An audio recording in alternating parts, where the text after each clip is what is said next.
good, everybody? This is Kunal, represent KP Fitness. And I got a lot of these questions.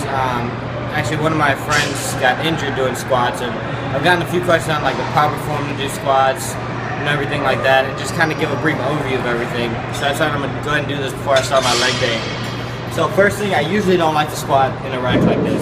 I like to squat on one of those so I can put the pins, because I like to kind of go down to, I set the pins to where I'm at 90, so I can make sure I'm going low enough, and in case I fail, I'm not all the way down here dropping it. So, two things I want to talk about squats real quick is, everybody should be doing them every single leg day. You can do half squats too, kind of isolate your quads, or, I always recommend doing full squats. If you got bad knees, get knee wraps like I got, and then wear a belt if it's too heavy. Some people don't have to wear a belt, more power to you. I got lower back problems, so I use a belt for a lot of my exercises, but I wish my lower back, I'm trying to strengthen my lower back so I won't have to use a belt eventually. But, so the first thing we don't talk about is the knees, which I know y'all have heard a lot, putting your knees over your toes. Now, I see a lot of people do it, and they'll come down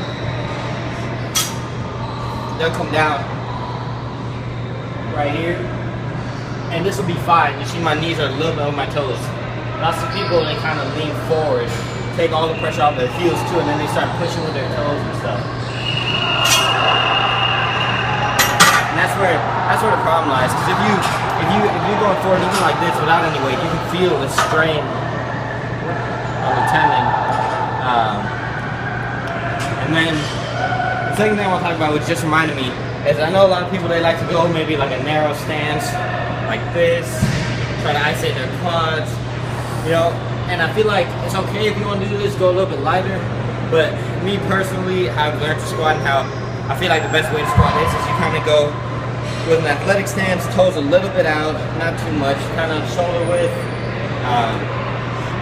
and then that way you can come down, really hit your hamstrings, your glutes, and your quads, and everything. And it's a little bit more comfortable on your whole posterior chain, because when you're like this, it's hard to go all the way down. When you have that athletic stance, it's almost natural to come down like that. And so, I'll try to do this first. So, about right here is where my stance is. You see my toes a little bit out. Come down. Back up. Show y'all from the side. Come down. Back. And so, that's the first thing we want to make sure to do. Like I said, with the pins, you'll know that you're going about 90. I set the pins up before I actually start squatting. I go down 90, I see where the level is, put the pins in. The second thing, which I think a lot of people don't realize, but it's going to increase your squat immediately, and it's going to be safer, it's going to feel more comfortable. It's what a lot of people do is when they don't use their hips. Just like in Romanian deadlifts, with your hips, to do a Romanian deadlift, you push your hips back, and that's what's going to give you the hamstring stretch. That's the difference between a Romanian and a stiff leg. Same thing, when you push your hips forward, it's going to straighten your body up. And so, when you, I see a lot of people, when you come down, right, you hear everything's good, and then you start to lean forward and you try to bend up like this. And that's how you're going to put a lot of strain on your lower back. When you come down, people do this, and they start to bend forward, and all this weight right here. So what you want to do, as you're coming down, you're pushing your hips back, right? So you come down like this. Now as you go up, it's kind of like you thrust it forward, like fuck it. You thrust forward like this with your hips, and you push it straight out.